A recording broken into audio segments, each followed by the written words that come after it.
You have reached the Dumb Christian, and today we are talking about circumcision in Genesis chapters 17 and 18 as we explore this covenant that God is making with Abraham in this ancient text called the Bible, and how this covenant is going to offer and provide for Israel a forever home in the land of Canaan. The Bible is about to get very real. It will get graphic, so be prepared for that. We might get a little bit colorful, so buckle up and welcome to Dumb Christian.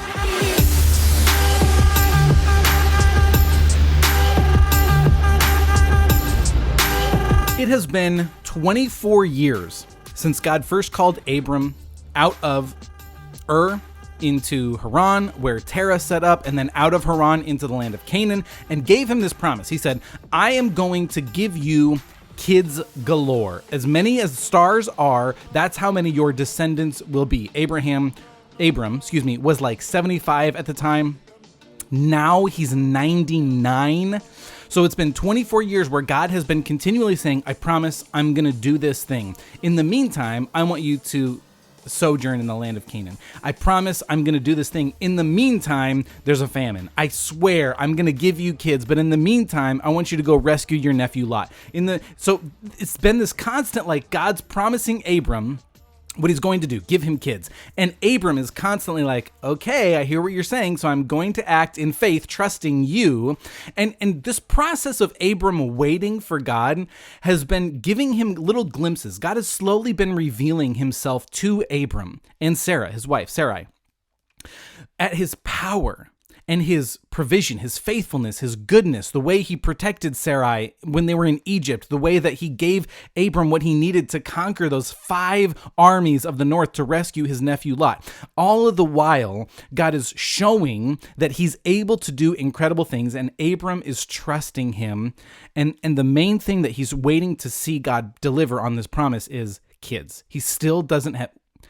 Okay, he had a kid with Hagar, an Egyptian princess who joined his family, and in an effort to try and fulfill God's promise for him, he has sex with Hagar. So they have a kid, Ishmael, but he's still like waiting for God to fulfill this promise. He's trusting that God's going to take care. And I think maybe in his mind, he thinks Ishmael might actually be the son that God promised. And we're going to see that last time we talked about how Hagar was supposed to go back to Abram and Sarai and maybe work on some reconciliation. And I think some of that does happen. And we're going to get a glimpse of that here in a little bit. But God finally shows up and he says, okay, Abram, you know how I promised you your descendants are going to be as numerous as the stars? We're going to make this happen now. We're going to set this thing in motion. We're going to establish a new covenant. This covenant is going to involve circumcision, which we'll get to in a little bit, and your role in this covenant is to walk blamelessly. The actual Hebrew word here is complete, but a lot of times it's translated blameless or perfect. Basically, he's saying you need to be completely whole and perfect as you walk before me in this covenant. And instead of responding with, okay, well, I'll give it my best, or, yeah, I could do that, no problem, it says Abram falls on his face. And it's not like he tripped and face planted. He throws himself on the ground with this attitude of, I have to be perfect. There's no way that I can be perfect. The best I can do is lay myself at your mercy. And God says, yeah, that's the response I was looking for. So, since you're on board and the actual attitude that I want from this covenant of humility, I want humility from you, I'm going to change your name. I'm going to change it from Abram to Abraham. Everyone say Abraham. Yes, with emphasis on the ham. He also changes Sarai's name to Sarah. The only change in the spelling, the Hebrew spelling for both names, is adding the letter H, which is pronounced hey. Hey. That's the Hebrew word for what we would call H. And it's just added into the name. Abram means exalted father. Abraham means exalted father. They both mean the exact same thing. But what God is doing is he's saying to Abram, exalted father, I am going to make you a father of many nations, but it's not going to come out of your own endeavors. Because in the Jewish tradition, the culture, the heritage, there's a lot of symbolism. We've talked about the symbolism of numbers, 40, and some things like that. But the letter H, hey, is the fifth letter in the Hebrew alphabet. H and the number 5 both represent grace. Grace is being given a gift you don't deserve. It even carries with it this notion that you actually shouldn't get this gift, but you're going to get it anyway. And so what God is doing is he's saying to Abram, I'm going to make you a father of many nations. It's not going to happen on your own accord. It's going to happen because of my power and my grace. Not that you've earned it, not that you've achieved it, not that you've done anything to get it, but I'm going to give it to you because I love you and you're my buddy. And God says the reason he changes his name from Abram to Abraham is because he has already made him a father of many nations. Abraham has one illegitimate child. And yet God is saying that Abraham is already considered to be an exalted father of many nations. God is in essence saying, look, I said it's going to happen. If I said it's going to happen, it's as good as done. And throughout this journey that Abraham takes, it continually says Abram believed God. He trusted that God was going to do what he said he was going to do. And God's saying, yeah, it's as good as done. Can you imagine waiting 25 years confident and just absolutely sure of, I don't know how it's going to happen. I don't know when it's going to happen, but I know God's going to do this amazing thing. And yeah, I'm just living in absolute certainty of it. And just constantly hearing this, I promise I'll do it. Just wait. I promise I'll do it. Just wait. I don't know if I could, but Abraham manages to. And this covenant, God says this covenant is a covenant not just between Abraham and God. Typically, a covenant is between two people, and they would both walk through the dismembered bodies of the carcasses of the animals, like in Genesis 15. And then the covenant ends when one of the participants dies.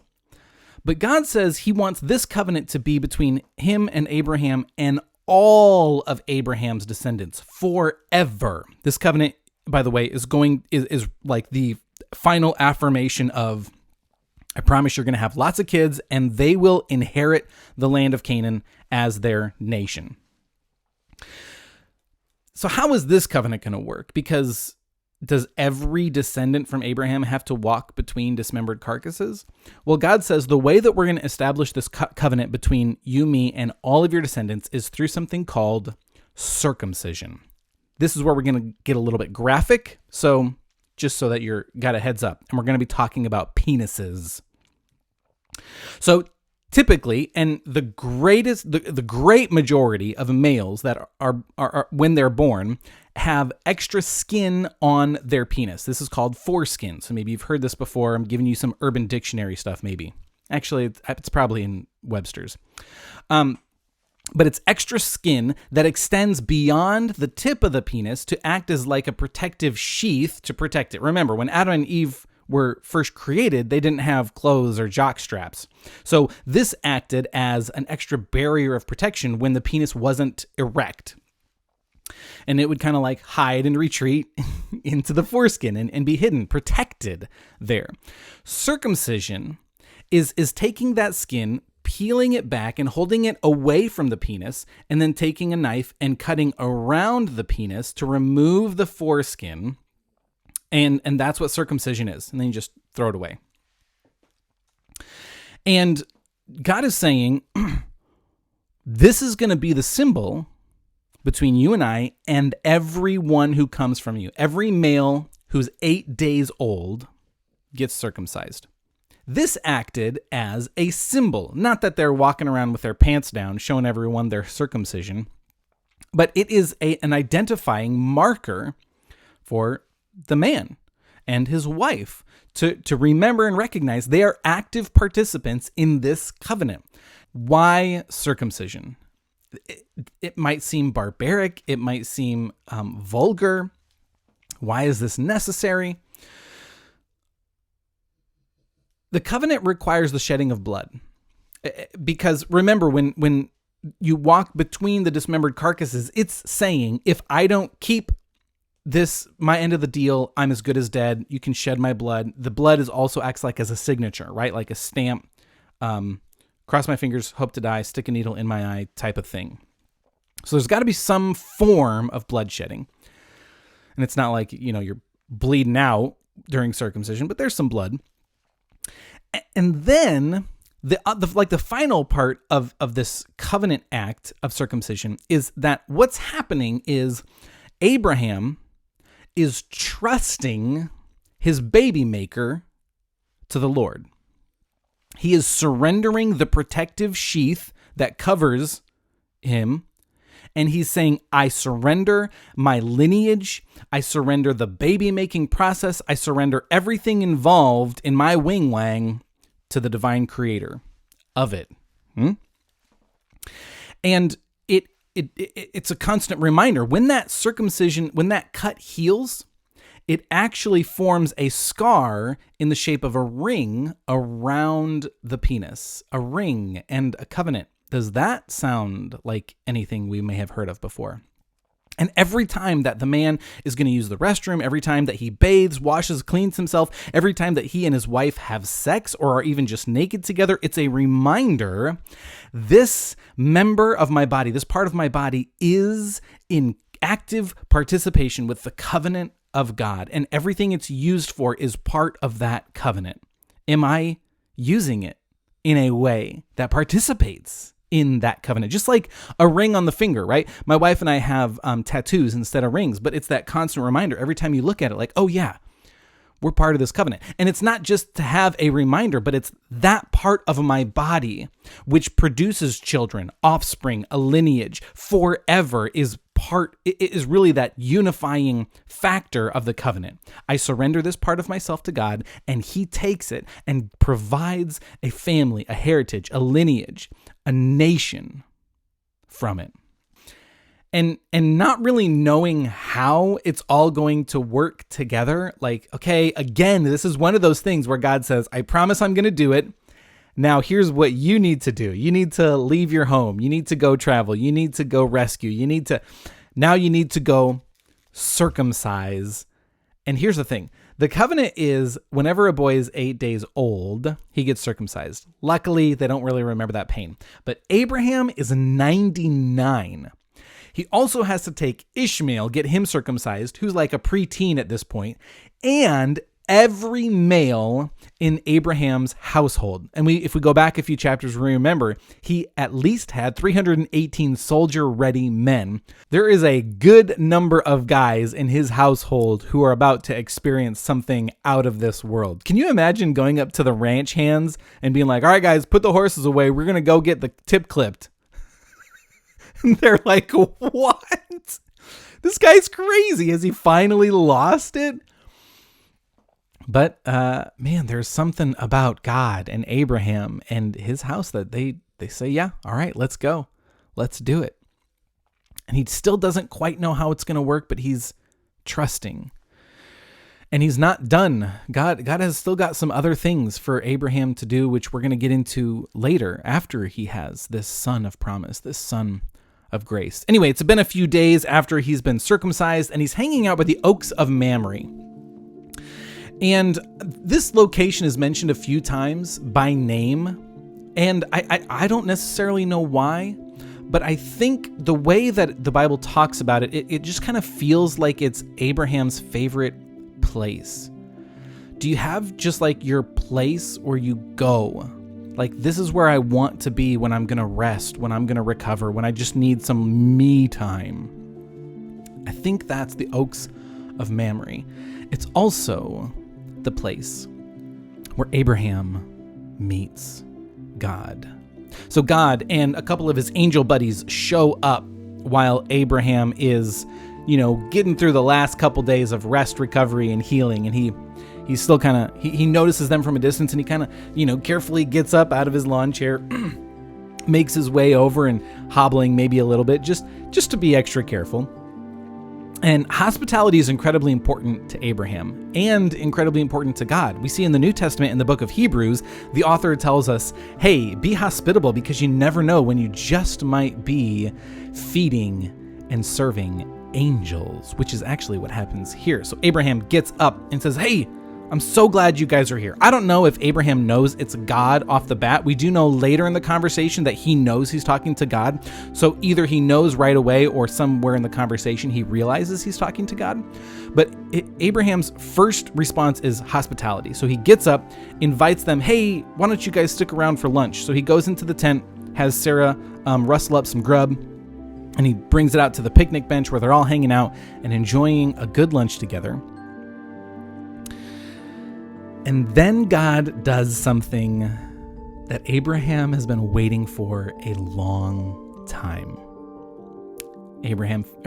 God finishes up his meal. My compliments to the chef. One of the angels says, I've had better. and God turns to Abraham and he says, look, I'm going to come back in a year and Sarah is going to have a baby boy. What? Wait. What? You've been telling me about this promise for a long time. What about Ishmael? I thought Ishmael might have been the son of promise.